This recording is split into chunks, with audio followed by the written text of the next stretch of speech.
Aujourd'hui, on va admettre quelque chose.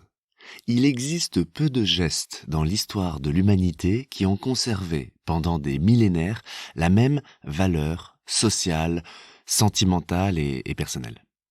Je parle pas des gestes qui conditionnent la survie de l'espèce humaine, comme procréer ou uriner à l'été.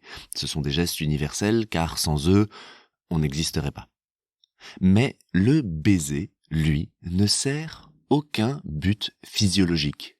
Il ne sert qu'à une seule chose, manifester une idée, celle de l'amour. C'est tout de même beau quand on y pense. Quel que soit le type de baiser, qu'il soit religieux, amical, familial, ou juste un baiser de paix ou de salutation, s'embrasser signifie toujours qu'on accueille l'autre dans son cœur. Et c'est comme ça depuis aussi longtemps que l'on puisse se souvenir. D'ailleurs, pour rendre la trahison de Judas encore plus grande, c'est par un baiser qu'il désigne Jésus aux Romains. Mais, plus que tout, le baiser, c'est l'acte d'amour suprême entre deux personnes qui s'aiment, une sorte de petite pierre précieuse qui scintille de pureté et de tendresse, un acte qui, théoriquement du moins, rétablit les contrastes et met les deux amoureux sur le même plan, signe d'un amour totalement plein et réciproque. Et c'est de ça dont on va parler aujourd'hui, le baiser amoureux vu par les artistes. Donc pas le bisou d'Esquimau, pas le bisou à la russe, non. Le vrai bisou avec la langue et tout. Mais enfin, c'est un baiser que je t'ai demandé, pas un carouache. Oh, en Inde, ils savent mettre les femmes en condition. Embrasse-moi les pieds. Bon, pas forcément avec la langue.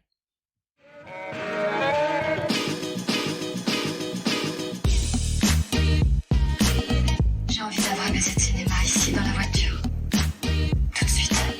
Te donner un baiser en espérant que du poison s'attarde sur tes lèvres. S'il n'y a pas pénétration, ça compte pas. Il va éveiller sa belle d'un premier baiser. T'as de beaux yeux, tu sais. Embrassez-moi. Et prouver ainsi que l'amour est toujours vainqueur. Ce podcast, il s'inscrit dans la série L'art de l'amour. L'idée, c'est de suivre l'itinéraire amoureux de deux personnes qui s'aiment. Dans l'épisode précédent, on avait parlé de tous les préliminaires de l'amour. Les regards, la danse, les épreuves, la déclaration d'amour. Donc, cet épisode qui suit est logiquement consacré au baiser.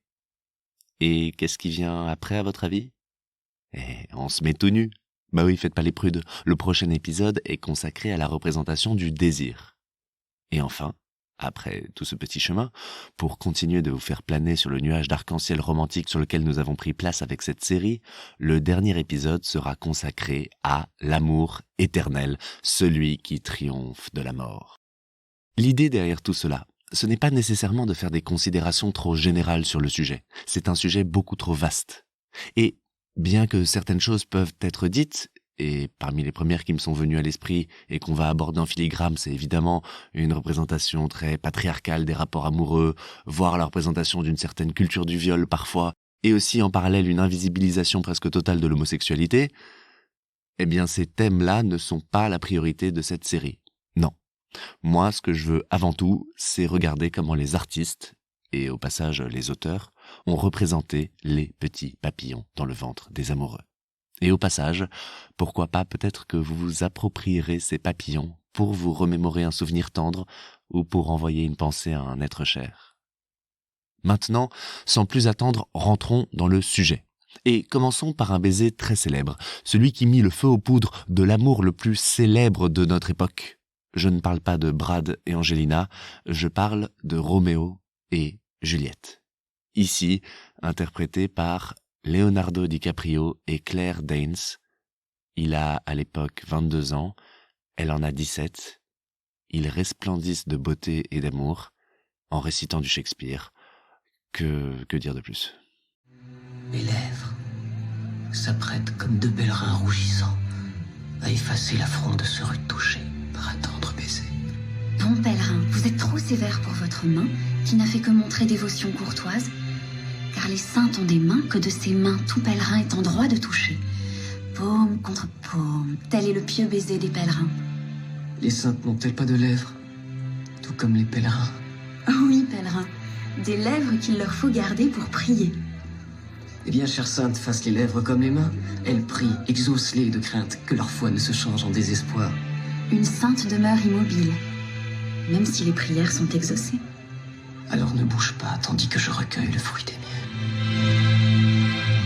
Ainsi, le péché qu'a commis mes lèvres par tes lèvres se trouve effacé. Alors le péché passe en celle qui vous l'ôte. Quoi? Tu me l'aurais pris? Quelle douce façon de pousser à la faute, rends-moi mon péché. Il y a de la religion dans vos baisers. Voilà, c'est coquin, mais ça reste très courtois. D'ailleurs, la coquinerie va être le fil conducteur que j'ai choisi pour vous parler de ces baisers célèbres de l'histoire de l'art. On va commencer par le plus chaste, et on va progressivement monter en puissance dans l'échelle de la coquinerie subjective vers le baiser le plus sexuel. Une manière aussi de vous forcer à écouter jusqu'au bout pour satisfaire votre appétence voyeuriste. Alors, le premier, et sans aucun doute le plus chaste, c'est un baiser peint par Magritte. Est-ce que vous l'avez en tête?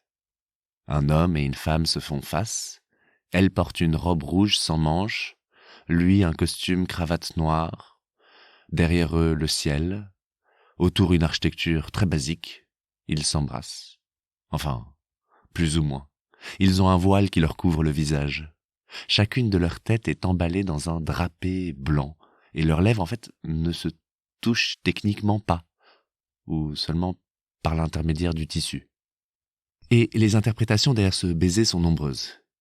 Il y en a une qui est d'ailleurs un peu glauque et qui évoque le suicide de la maman de Magritte et qui évoque son père qui aurait embrassé le drap avec lequel elle aurait été retrouvée dans la rivière. Mais rien ne permet de l'affirmer, et donc je préfère, naïvement peut-être, l'idée que ces deux amants s'embrassent parce que ils s'aiment sans se voir. Ils se connaissent déjà, et donc n'ont pas besoin, d'ouvrir les yeux pour s'aimer. Admettons tout de même que ce baiser par drap interposé manque un petit peu de naturel. Dans un autre genre de baiser un peu maladroit, citons celui de Constantin Brancusi. Un baiser très célèbre de l'histoire de l'art, et en réalité je le trouve très beau, parce que, même s'il est très chaste, c'est sans doute l'un des plus fusionnels de tous. Je m'explique. Brancusi est un sculpteur français, d'origine roumaine de la première moitié du XXe siècle, qui a passé sa vie entière à épurer les formes pour atteindre l'essence des objets. Qu'il s'agisse notamment des visages, des oiseaux ou des baisers, qui sont des sculptures pour lesquelles il est très connu. Et des baisers, il en a sculpté près de 40 dans sa vie, à chaque fois en épurant un peu plus l'ensemble. Celui que j'ai choisi et qui est présenté sur le compte Instagram art.talks.podcast est sculpté en 1940 et aujourd'hui au Centre Pompidou. C'est l'un des tout derniers qu'il a sculpté et donc l'un des plus épurés. En réalité, ce n'est que 2 parallélépipèdes suggérés dans un gros bloc de pierre parallélépipédique.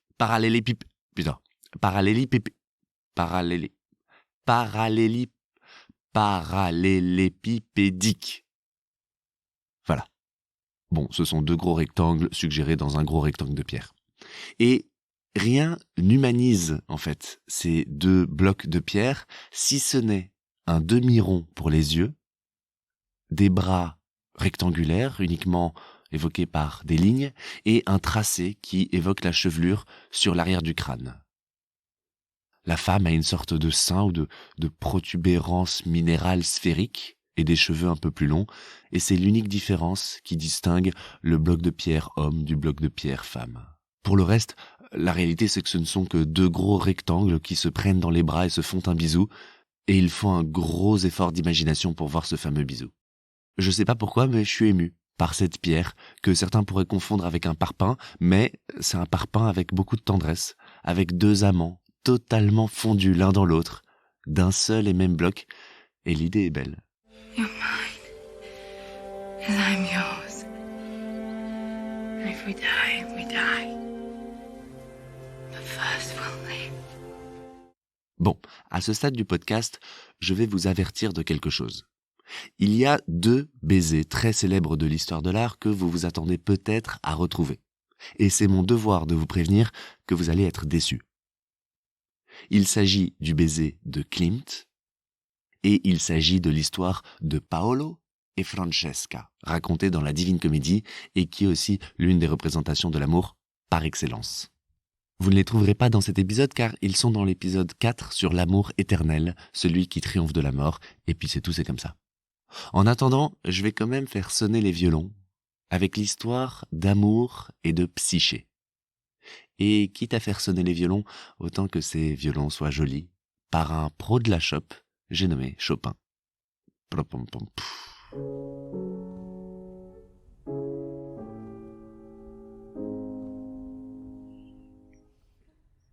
Amour et psyché. C'est l'une des plus belles histoires d'amour du monde. Psyché est une princesse d'une beauté si parfaite qu'elle éveille la jalousie d'Aphrodite. Mais elle ne trouve pas d'époux. Les foules se contentent de venir la contempler comme une œuvre d'art et de la vénérer comme une déesse.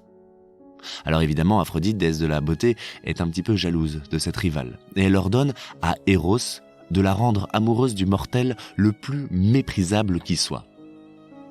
Alors que Eros s'apprête à remplir sa mission, pas de bol, il tombe lui-même amoureux de Psyché. C'est ballot. Après quelques péripéties, elle se retrouve dans un somptueux palais. Là, pendant la nuit, le dieu amour, Eros, la rejoint. Mais il lui demande de ne jamais chercher à connaître son identité, qui est cachée par l'obscurité de la chambre.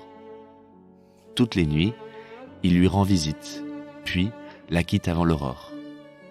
La jeune femme apprécie de plus en plus les étreintes et les mots doux qu'ils s'échangent alors.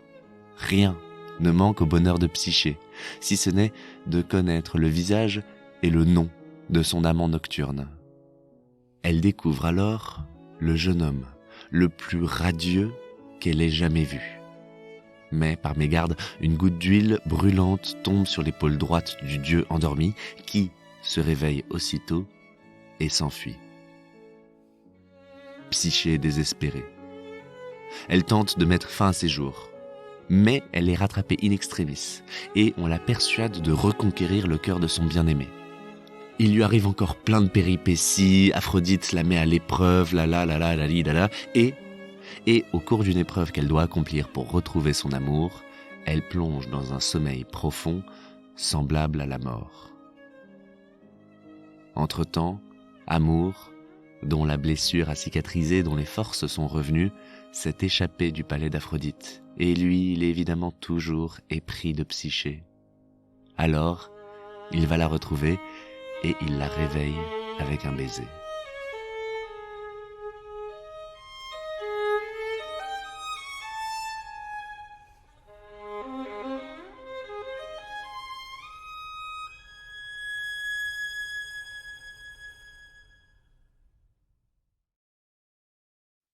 Cette histoire de Amour et Psyché, elle a donné lieu à de très nombreuses représentations, de l'Antiquité romaine jusqu'à nos jours. Mais sans doute la plus belle, la plus sensuelle de toutes, est celle sculptée par Antonio Canova au Louvre. Antonio Canova, c'est un sculpteur italien du XVIIIe siècle dont j'ai déjà parlé dans l'épisode précédent. Et je n'ai pas les mots pour la décrire. C'est la beauté à l'état pur, la beauté de leur corps, la beauté de leur visage, de leur position tendre où ils s'enlacent. C'est la beauté de la finesse du marbre qui est ciselé comme de la dentelle. C'est tendre, c'est amoureux, c'est un baiser sublime. Je vous invite juste à la regarder sur votre téléphone ou sur le compte Instagram de art.talks.podcast et à prendre quelques secondes pour fondre littéralement comme un glaçon. Et pendant que vous faites ça, et bien sur le même thème, je vais essayer de vous faire fondre avec le petit accent british de Jane Birkin. Mon amour baiser, baiser d'amour, baiser tendre, baiser fou. Oh, mon amour baiser, baiser mouillé, baiser chaud, baiser doux. Oh, mon amour baiser. Baiser brûlant, baiser lent, gros bisous, baiser doigt, sucer pouce, et puis baiser bouche,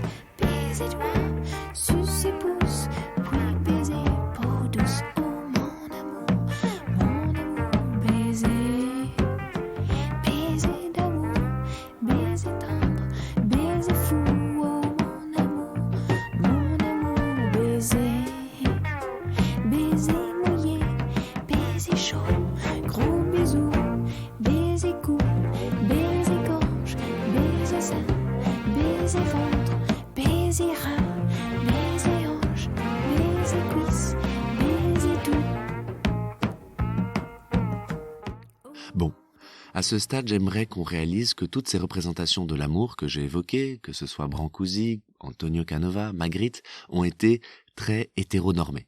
Que ce soit dans la littérature ou dans les arts, l'amour homosexuel est quasiment absent. Il n'existe quasiment aucune représentation de deux hommes ou de deux femmes qui s'embrassent avant la fin du XIXe siècle. La plupart du temps, cette relation homosexuelle, elle est juste suggérée, symbolisée, mais pas clairement exprimée. L'un des tout premiers peintres à faire des représentations d'amour homosexuel, explicites et magnifiques, c'est Henri Toulouse-Lautrec. Henri Toulouse-Lautrec, c'est un bien curieux personnage. Il est héritier d'une des plus grandes familles de nobles de France. Il ne mesurait qu'1,50 m, il a été déshérité par ses parents pour son mode de vie dissolu, et il aimait gêner, provoquer et peindre. Et il est, à lui tout seul, l'âme de la vie de bohème qui croquait à pleines dents Montmartre et qui était ami avec tous les marginaux. Alors, lorsqu'il peint Au lit, le baiser, en 1892, il met sur une toile l'amour de deux femmes qui s'embrassent dans un lit. Ce sont deux prostituées et en cet instant, il n'y a pas de client. Elles se laissent à un moment de tendresse et d'affection pure. Et ce qui est magnifique dans l'œuvre de Lautrec, c'est qu'il n'y a pas de jugement moral. Il n'y a pas de voyeurisme ou de désir. Juste de la délicatesse au milieu de ces draps froissés. Et le pinceau de Lautrec, il est sublime. Toutes les textures de la peau, du lit, du mur ne sont qu'un entrelac de lignes et de couleurs. Du violet, du vert, du rouge et du jaune pour la peau. Du blanc et du bleu pour les draps, etc. Et ce tableau, au milieu des coussins, où l'on imagine aisément où ces baisers tendres peuvent mener, il m'a fait penser à ce poème de Arthur Rimbaud, écrit à l'époque où il rencontre Paul Verlaine, et ici interprété par Auguste Vertu. L'hiver, nous irons dans un petit wagon rose avec des coussins bleus, nous serons bien. Un nid de baisers fous repose dans chaque coin moelleux. Tu fermeras l'œil pour ne point voir par la glace grimacer les ombres des soirs, ces monstruosités hargneuses, populaces de démons noirs et de loups noirs. Puis, tu te sentiras la joue égratignée, un petit baiser comme une folle araignée te courra par le cou et tu me diras « cherche » en inclinant la tête. Et nous prendrons du temps à trouver cette bête qui voyage beaucoup. Cette petite bête qui voyage beaucoup. C'est vrai qu'il arrive que lorsque deux personnes s'embrassent, elles cherchent de la main ou de la bouche des nouveaux recoins de tendresse. Et je vous avais dit que cet épisode consacré au baiser dans l'art avait comme fil conducteur la coquinerie. Alors, pour pousser un petit peu plus loin, il me reste 3 œuvres dont j'aimerais vous parler. La première, vous la connaissez, je pense, c'est le baiser de Rodin. Et Rodin, de manière générale, ce qui rend ses œuvres super célèbres, c'est son rapport, je vais dire, à la matière. C'est-à-dire que Antonio Canova, dont j'ai parlé tout à l'heure, et d'autres que lui, ils ont déjà atteint la perfection ultime et la grâce, l'harmonie et la délicatesse. Ils l'ont déjà faite. Et à la fin du XIXe siècle, Rodin, lui, il innove en recréant ce qu'on avait appelé à une époque la terribilità de Michel-Ange, c'est-à-dire des compositions puissantes, robustes, où les corps semblent véritablement émerger de la matière, que ce soit du bronze, du marbre ou du plâtre. Et, comme les esclaves de Michel-Ange, eh bien le baiser de Rodin, il semble avoir toujours été là, quelque part dans la matière, n'attendant que d'être libéré par le burin ou modelé par le sculpteur. Et là, eh bien justement, il y a de la fougue. Les deux amants émergent de ce bloc de matière, ils s'embrassent à pleine bouche dans un mouvement de torsion. Leurs visages sont presque fondus l'un dans l'autre. Les bras musclés de l'homme s'enroulent sur les hanches de la femme, tandis que son bras à elle s'enroule autour de ses épaules. Et petit fun fact, en réalité, Rodin ne savait pas sculpter le marbre. Il réalisait des versions en plâtre qui étaient ensuite coulées en bronze ou exécutées en marbre par ses collaborateurs. Mais voilà. Avec ses mains et cette nudité, on est clairement sur une voie que je laisse Oscar Wilde, dans son roman Télénie, nous décrire. Ses lèvres humides frémissaient si légèrement sur les miennes que je les sentais à peine. Elles éveillaient seulement le désir de sentir plus étroitement leur contact, tandis que la pointe de sa langue tantalisait la mienne. Pendant ce temps, ses mains passaient et repassaient sur la partie la plus délicate de mon corps, aussi légèrement qu'une douce brise d'été ride la surface des eaux, et toute ma chair en tressaillait de plaisir. Et, dans ce chemin vers le tressaillement de la chair, l'un des baisers les plus explicites, les plus sulfureux de toute l'histoire de l'art, c'est le baiser d'Hercule et Omphale, peint par François Boucher en 1732.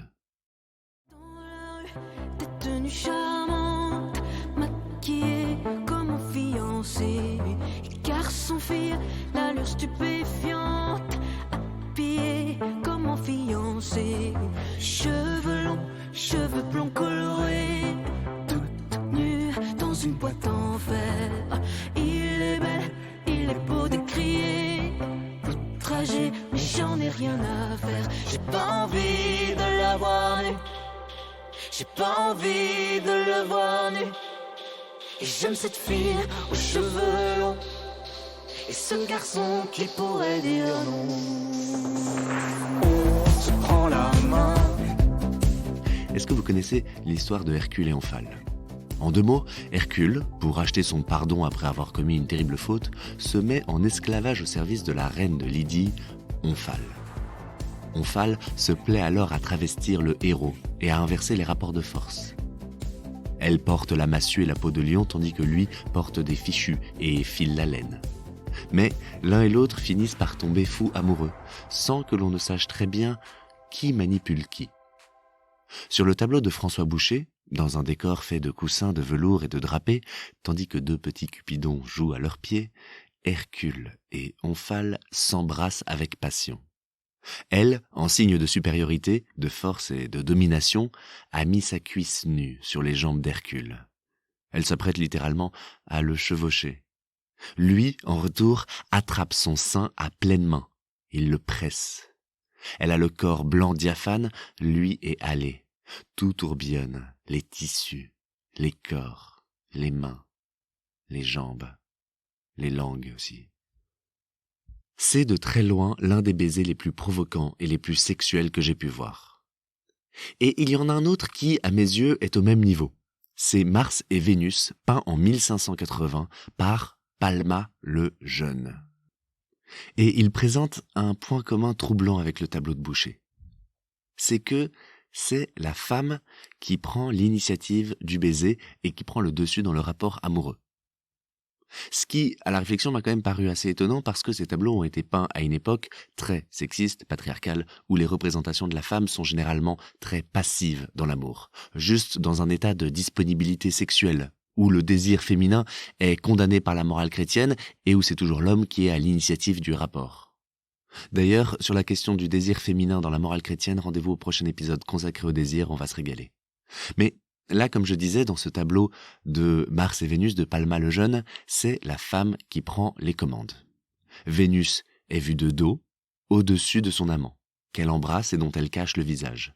Et lui est totalement prisonnier par l'étreinte de Vénus.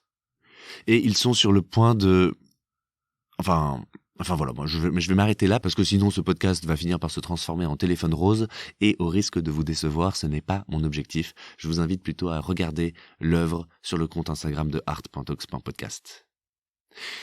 Alors, avant de vous dire au revoir, on avait commencé par un extrait de Roméo et Juliette, joué par une légende du cinéma. Eh bien, pour boucler la boucle, je vais me permettre de finir sur un nouveau Roméo et Juliette, cette fois-ci joué par les légendes de la musique, les Dire Straits.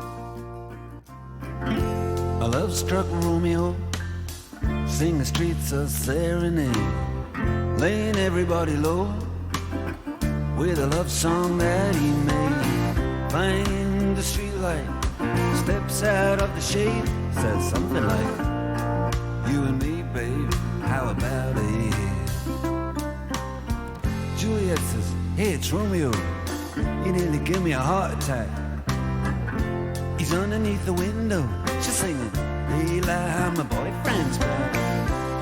You shouldn't come around here, singing up at people like that. Anyway, what you gonna do about it? Juliet. Merci beaucoup d'avoir écouté jusqu'ici ce podcast. J'espère que cet épisode dédié au baiser dans l'histoire de l'art vous a plu. Alors contrairement à d'habitude, il n'y a aucune œuvre non européenne dans toutes celles que j'ai citées. Bah oui, c'est comme ça. Il faut faire des choix et j'ai choisi celle que je préférais. À savoir, si vous avez bien retenu, le baiser de Magritte, le baiser de Brancusi, le baiser de Canova, le baiser de Toulouse-Lautrec, de Rodin, de Boucher et enfin de Palma le Jeune. Voilà une petite sélection à vous mettre sous la dent. Et dans le prochain épisode, accrochez vos ceintures, bretelles, capotes et pantalons, il sera consacré à la représentation du désir entre deux amants. Et là, ça part très loin. Et en matière d'œuvres extra-européennes, vous allez être satisfaits, on va faire des détours par la Perse, par l'Afrique, et on finira avec les plus chauds de tous, les plus coquins, les plus, on va le dire, pornographiques. Il s'agit bien des Japonais, bien sûr. En attendant, partagez, commentez, écrivez-moi, aimez-vous, et à bientôt. Sur un baiser, je meurs. Tchuss.